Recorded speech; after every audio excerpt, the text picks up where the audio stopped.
How's it going, everyone? It's Artifact. Hope you all had a lovely Easter weekend. Stuff is a good word because it's like stuffing, like Christmas.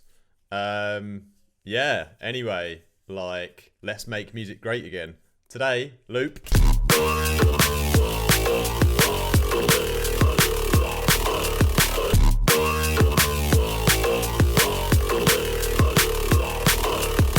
It's a ghastly kind of vocal bass sound that I've made in Vital, and we're going to be teasing you today because we've got an unprocessed version and a processed version, and the processed version will be a Patreon exclusive tutorial uploaded today, as well as you get the patch and the sample. Join the dark side. So the thing that's giving this bass like all of its character is the filter effect I put on at the end, which is the vocal filter.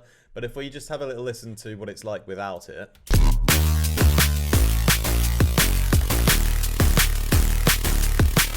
So what I've done is I've used a combination of wavetables. I've got this creepy solar wavetable, the classic bend, and the water razor.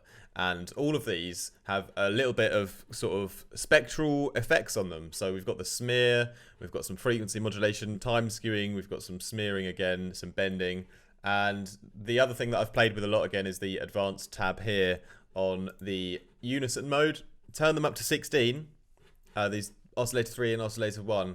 And then again, we can just test out the different versions here of, like, you know, the unison modes, and then, you know, map our LFO to the separate parameters here to create some interesting textures. But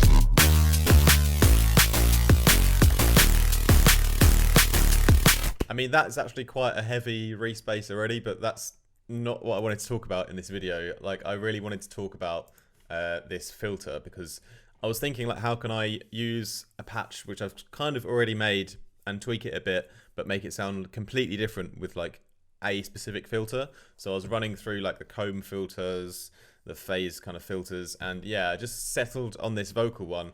And a thing that you can do that kind of gives it that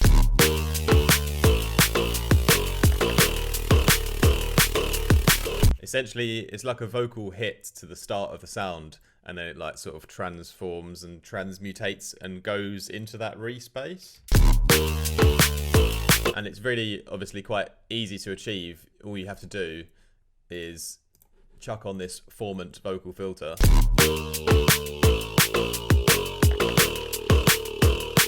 And obviously it just emulates like the vowel sounds of like the human mouth.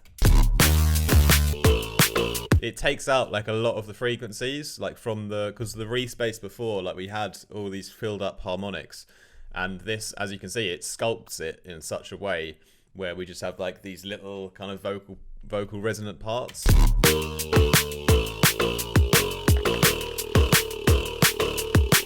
And to, like, yeah, not completely take out all of the bass and all of the sound that we had before, a cool thing to do is just to have this like at the very beginning of the sound, and then like we bring back in that kind of all those other harmonics afterwards. So I track the mix to an LFO and also the peak, which is like, you know, like at a high peak, it's like more like an Everest mountain top.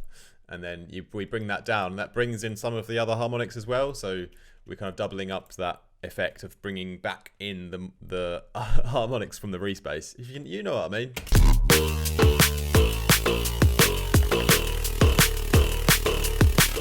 So now we've got a kind of nice blend between like a vocal hit at the beginning and like a respace. So you could apply this sort of filter technique onto any of your patches and, yeah, turn something which is a little bit too synthetic into something that has a bit more of a natural human sound. You know, it is still like an emulated human sound, but it does kind of give you that like effect. So, and make sure that you run it through the distortion afterwards, because then you kind of blend those two sounds together a little bit more when you smash it through the distortion. And I've gone quite heavily on the sine fold mode here.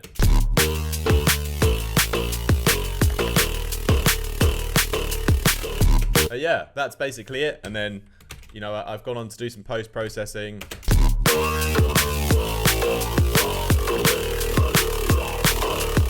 to make the sound a little bit more interesting. And yeah, you can check that tutorial out on my Patreon. Thank you guys very much for watching. I hope you have a lovely start to your week, and I'll be back with some more videos tomorrow.